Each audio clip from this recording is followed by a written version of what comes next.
Hey, have you ever wondered how long hypnotherapy's actually been around for? Stay tuned, I'll fill you in. It goes all the way back. Well, this is how far that, the so-called researchers have traced it all the way back to the 1500s. And that wasn't even as far back, but that's as far back they can go back in so-called time and, give it a sort of good pinpoint. But it actually goes back all the way to Egypt. All right, it goes back all the way to Egypt and then even India. Back in the day, I don't know how long it's been around for, probably forever, right? But back in the day, people would go to these temples in order to get healed. They'd go to these healing temples, and they would go to these healing temples, and these priests and monks and whoever it was, these people would come out and they would talk to them why they were in this space. So remember that for a second. They would talk to them why they were in this space. Then it goes to about the 1500s. The 1500s, they used to bleed people. Right? They used to bleed people because when you had so-called disease, it was like in your blood. So they would bleed people, and then they would obviously heal you up, and you would stop bleeding. Your body would rejuvenate, more blood, and you would get better.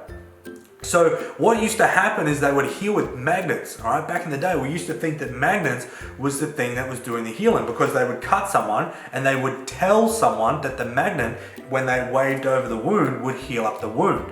Well, one day, so the story has it, I wasn't there personally because it was back in the 1600s. One day, the therapist, or the so-called person that was doing the bleeding on a client, forgot his magnets. And what he did is he grabbed a stick and did exactly the same thing, and it had the same result. So that's where he made the conclusion. He had the breakthrough moment where he's like, oh my God, this has got nothing to do with magnets, and it's got everything to do with up here. All right, then it goes on to, the 1750s, when a man called Franz Mesmer was doing mesmerism, all right, mesmerism, which is literally hypnosis. It was talking to people and giving them suggestions on changing. This is where the term, like if you're mesmerized by something, you're sort of like in awe, you're in a trance, you're in an altered state. So that's really cool.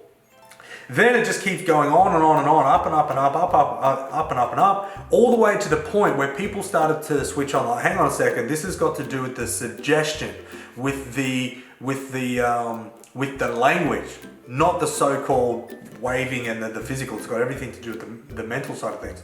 Then we start to get into recent years, and we've got geniuses like Milton Erickson.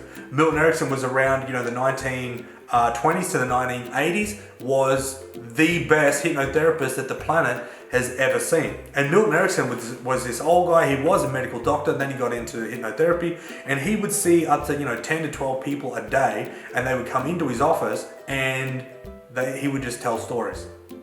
He would just tell these very vague stories to people, but these vague stories were embedded with all these commands for positive suggestion and positive outcomes within inside themselves. Then from there, there's been many people that have been really influential, but just in the last sort of 20 to 50 years, it goes Milton Erickson, then Dave Ellman. He was another really great practitioner in the hypnotherapy work, and also like Richard Bandler. Richard Bandler is really good at what he does. He's still around with us now. He's still teaching many different people hypnotherapy. But it really just goes to show. I wanted to give you a bit of an idea that like hypnotherapy has been around for many of years. This is not just something that has popped up. Now, my belief is that hypnosis is something that you are. It's not something that you do. What do I mean by that? It's like, well, hypnosis, the art, the process of hypnotherapy, you can't not do. You can only do it because it's something that humans do. All right, so it's really important to understand that it's something that you already do. It's something that you are doing, and you can't stop doing if you try it. So the only reason why people don't know about it is because they're not consciously aware that they're doing it. If you were consciously aware that you could hypnotize yourself or anything it is that you wanted, then you could create the health and fitness, you can create the money, the job, the business, the relationship, the whatever it is that you wanted to do within your life. So there you go. Hope it helps out. It gives you a bit of an insight of how long hypnotherapy has been around for. Hope it helps out.